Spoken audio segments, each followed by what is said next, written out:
Hurricane Ida strengthens into Category 4 storm as it nears Gulf Coast landfall. In Yemen, a drone and missile attack leaves at least 30 Yemeni soldiers dead and 60 wounded. And the Venezuelan government continues with the humanitarian operations to assist the victims affected by heavy rains. Hello and welcome to TeleSUR. I'm Jose Daniel Lopez in Quito, Ecuador, and this is from the south. Cuban residents have begun to repair damage caused by Hurricane Ida as strong winds and currents left devastation in the western part of the island. According to authorities, more than 11,700 people have been evacuated to be hosted in shelters. In addition, damage to housing roofs, electricity, and the agricultural sector are also reported. More than 40 emergency groups are working to solve the affectations of the cities of San Cristobal and Pinar del Rio. It was very scary because we did not expect it to be so fast this way. We had already experienced Gustav, which was very strong, but Gustav took a few days, and Ida was in 2 days. We prepared ourselves because we are always prepared. Hurricane Ida strengthens into a Category 4 storm as it nears Gulf Coast landfall. U.S. authorities called a combination of voluntary and mandatory evacuations for cities and communities along Louisiana's coast. In New Orleans, the mayor ordered a mandatory evacuation for areas outside the city's dam system and a voluntary evacuation for residents inside the same system. The Hurricane Ida is expected to bring winds as high as 150 miles per hour when it slams ashore Sunday. What we know is today, right now, everyone has to make a decision to leave voluntarily, which I'm recommending. Do that. Prepare yourselves. If you're going to leave, you need to do that now. We need to make sure that you are in a safe place, everyone, whether you're going to leave voluntarily or stay on site, hunkered down, wherever that is. Hopefully that's your home in our city, but in a safe space, prepared for damaging wind, power outages, heavy rain, tornadoes. What I am told is that this storm in no way will be weakening. There will be, and there are no signs, again, that this storm will weaken. And there's always an opportunity for the storm to strengthen. During a press briefing, Louisiana's Governor John Bell Edwards said this will be one of the strongest hurricanes to hit anywhere in Louisiana since at least the 1850s, as Ida is strengthening into Category 4 hurricane and approaches the U.S. Gulf Coast. By saying this will be one of the strongest hurricanes to hit anywhere in Louisiana since at least the 1850s. The wind speed at landfall is projected to be sustained in the neighborhood of 140 miles per hour. This is a very strong storm. Your window of time is closing. It is rapidly closing. And just like we said yesterday, by the time you go to bed tonight, you need to be where you intend to ride the storm out, and you need to be as prepared as you can be. Meanwhile, in Mexico, Hurricane Nora is heading towards the coast of the states of Colima and Jalisco. However, authorities warn that the effects of the storm will be felt in 10 other states. Meteorologists reported that Nora is moving through the eastern Pacific Ocean towards the area of Puerto Vallarta and is expected to advance to the peninsula of Baja California. Once it makes landfall, the authorities warn of heavy rains and waves with winds of 130 kilometers per hour in the states of Jalisco and Colima. The Venezuelan government continues with the humanitarian operations to assist the victims in Mérida and other states affected by heavy rains. On Saturday, the government delivered food, medicine, and biosecurity elements to communities that are without communication in the state of Mérida.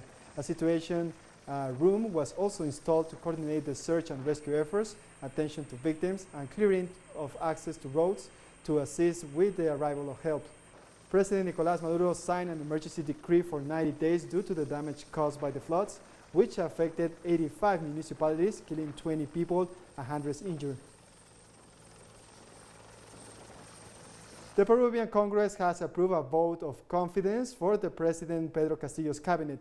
The discussion on the new cabinet took place over 2 days, with fears that no vote will spark another political crisis. The opposition-dominated Congress voted 73 to 50 in favor of the cabinet, making a significant political victory for President Castillo, a rural teacher and union activist who took office a month ago after a tight election race.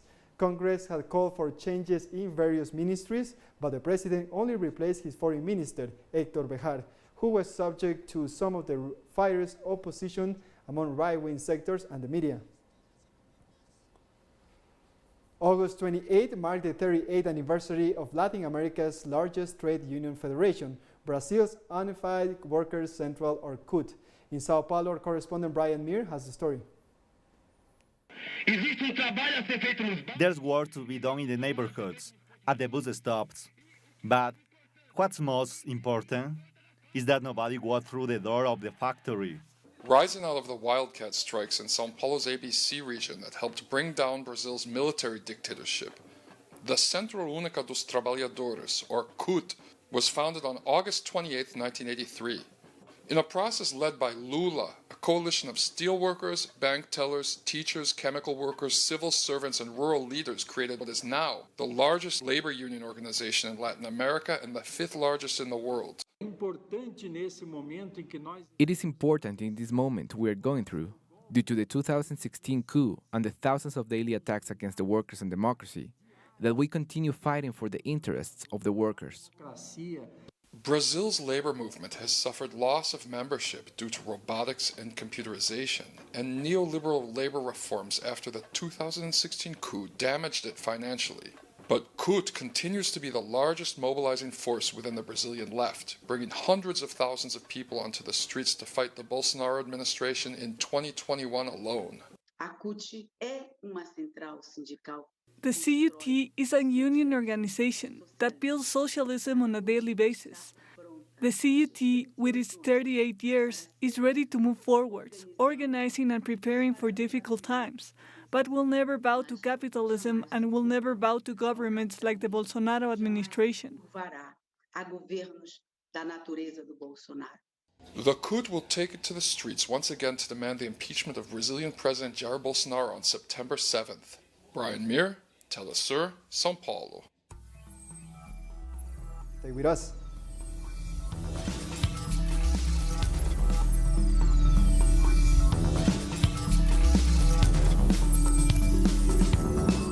Welcome back.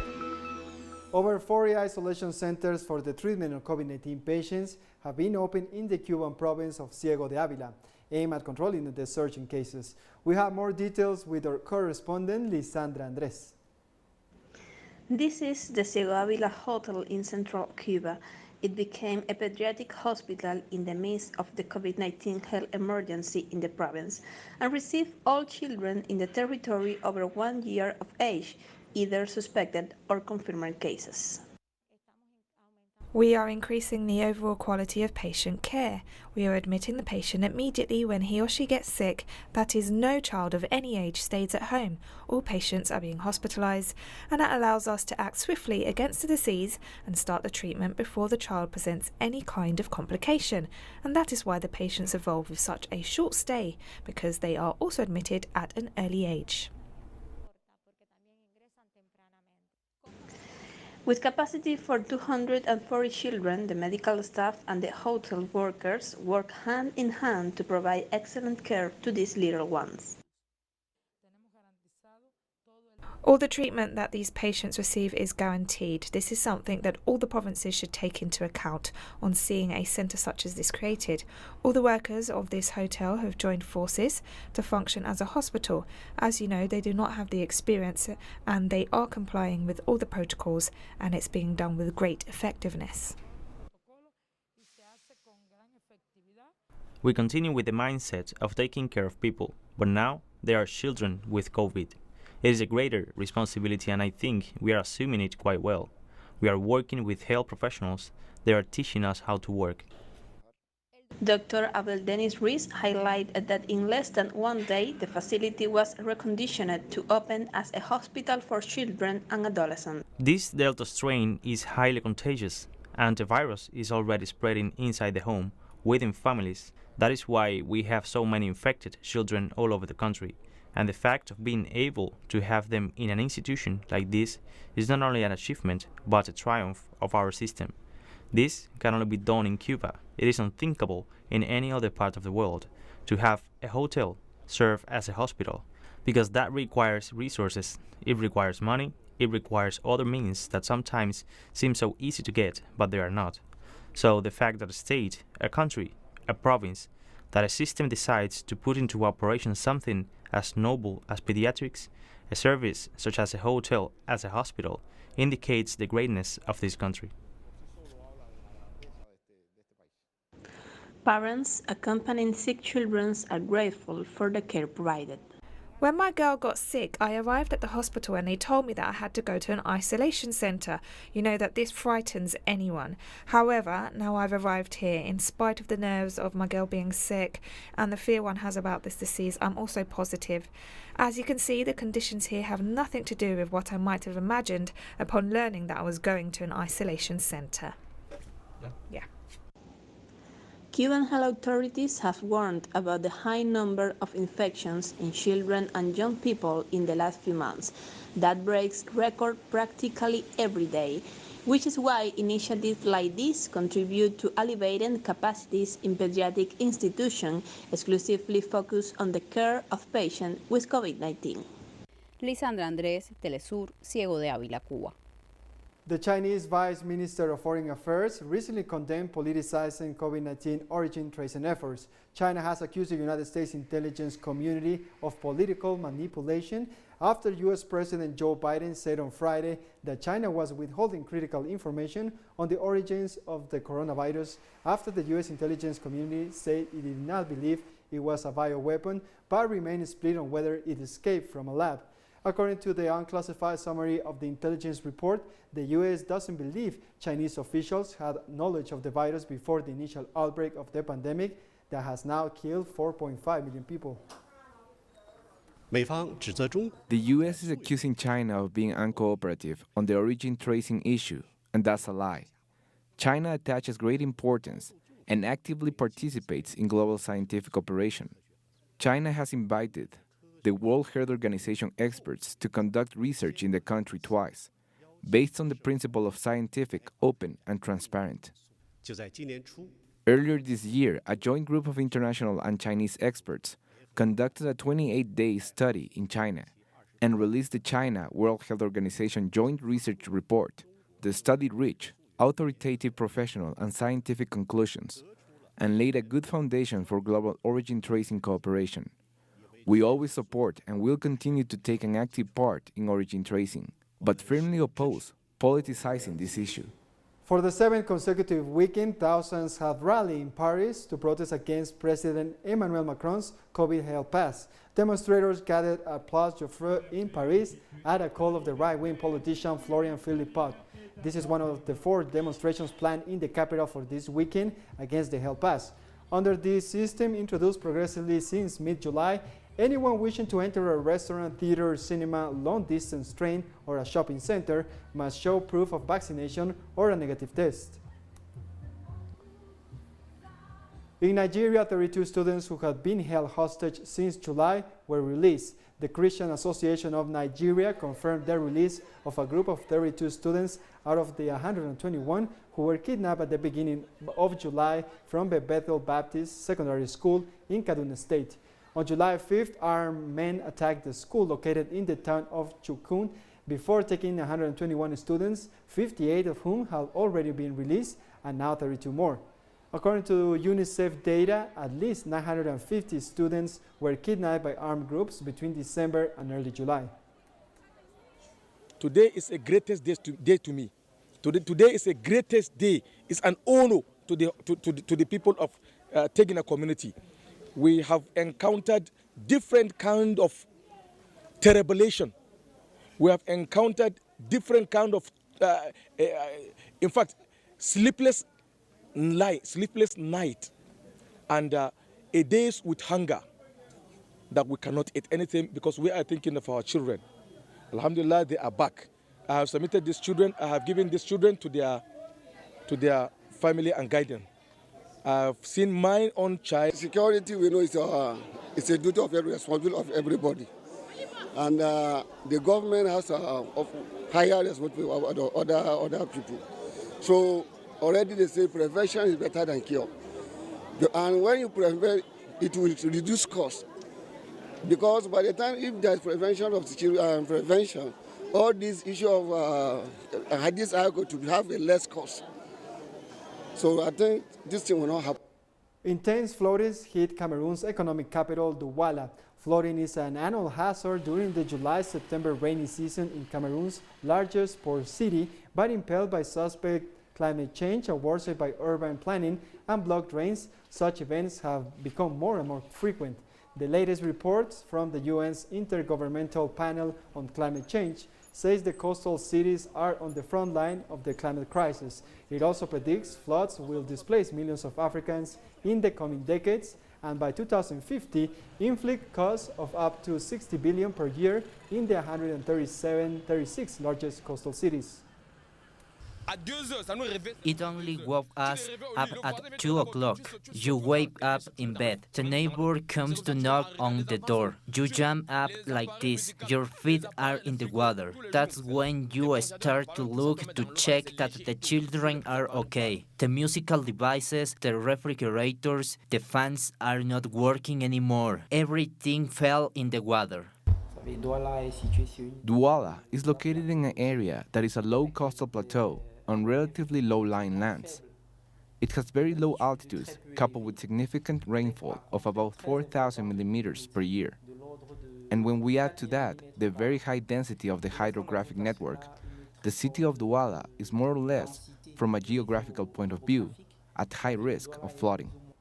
And we have more stories coming up after one last break, so stay tuned.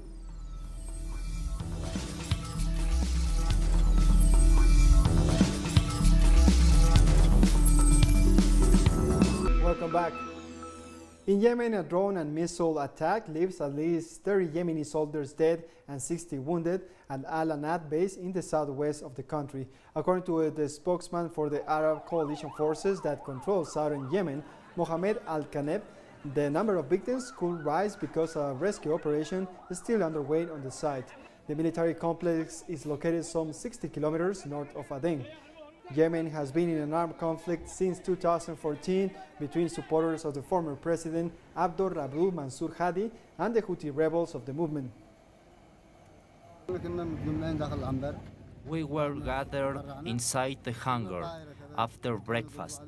We saw an aircraft hovering and we tried to fire at it and bring it down, but we couldn't hit it. The craft flew over and headed directly towards the hangar, where it fired 2 missiles at the first unit. There are still bodies under the rubble, some of which are burned and others are destroyed even further. We are waiting for them to arrive here so the necessary measures can be taken. A rocket has hit a neighborhood northwest of Kabul's international airport amid U.S. evacuation. Afghan police chief reported that the strike killed at least 2 people, including a child. The strike hit a residential building, leaving 3 others injured. Reuters are citing this was a U.S. drone strike. This incident comes after U.S. President Joe Biden warned of another terrorist attack in the capital as massive airlift of tens of thousands of Afghans enter its last days.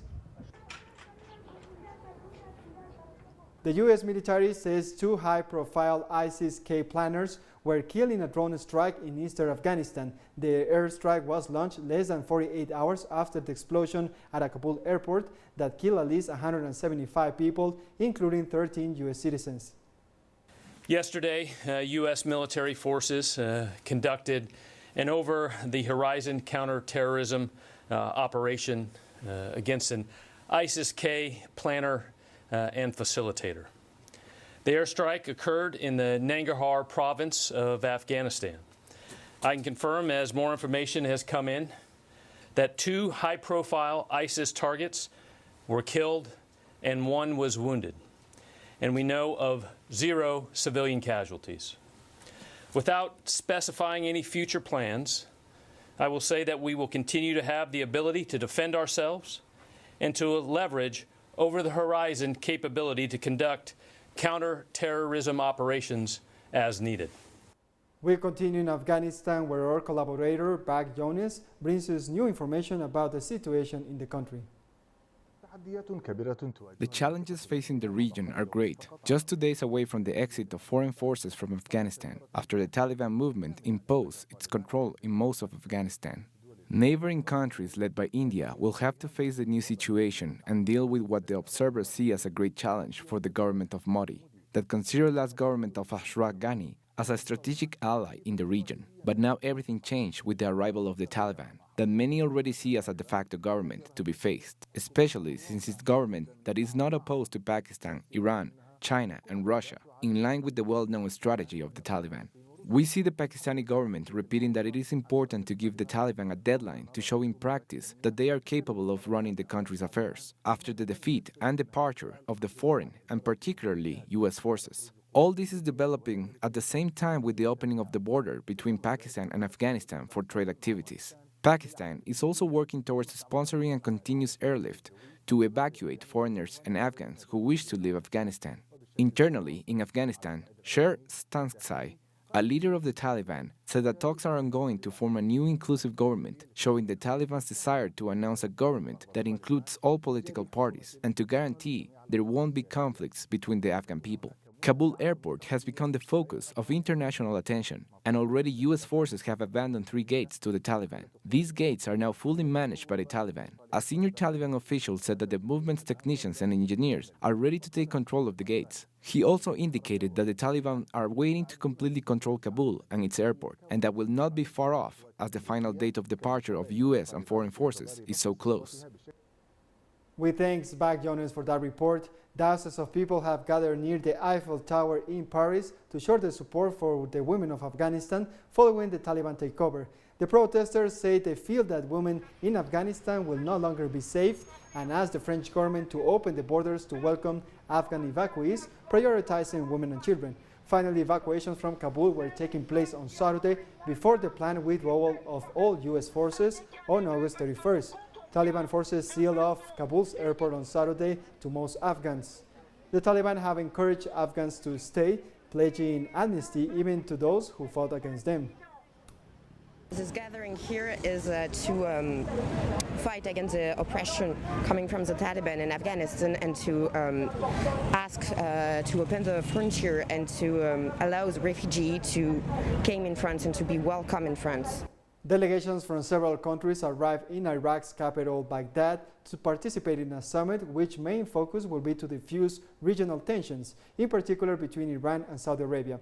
The Baghdad Conference for Cooperation and Partnership Summit will also focus on the situation in Afghanistan, the war in Yemen, the collapse of Lebanon, and the regional water crisis. Delegations from France, Egypt, Kuwait, United Arab Emirates, and Qatar have already arrived in Baghdad to participate in the high-level meeting. The Iranian government welcomed the regional initiative and said that Syria should have been invited. France will remain committed to fighting terrorism by your side, without this depending on any other decision than yours. The fight against terrorism means the return to full stability in the areas retaken from Daesh. The kingdom confirms its continuous commitment in supporting the security, stability, and development of Iraq, as establishing the security, stability, and the development in the region require a secure, stable, and sovereign Iraq, strongly connected to its Arab and Islamic surrounding. Also during a press conference in the summit, French President Emmanuel Macron said that discussions were underway with the Taliban through Qatar to protect and repatriate Afghans at risk since the month's takeover by the group.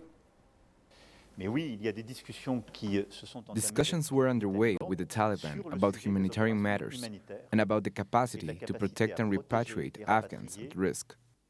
Qatar, in the context of the talks they have underway with the Taliban, have the possibility to organize evacuations through airlift operations. At least 30 police officers got injured and 50 people were detained at a pride march in Ukraine. Members of an ultra-right organization called Tradition and Order rallied against the march, leading to incidents between the police and anti-march protesters.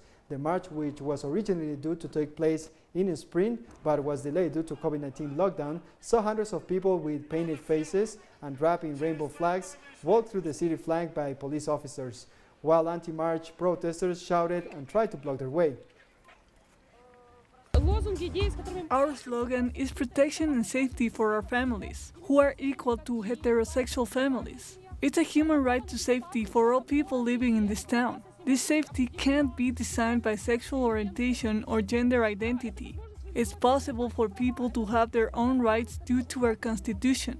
And it's wrong if the anti-march protesters call our values non-traditional. And we come to the end of this news brief, but remember you can find this and many other stories as always in our website at telesurenglish.net. And join us on social media, Facebook, Twitter and Instagram. For TeleSUR English, I'm Jose Daniel Lopez. Thank you for watching.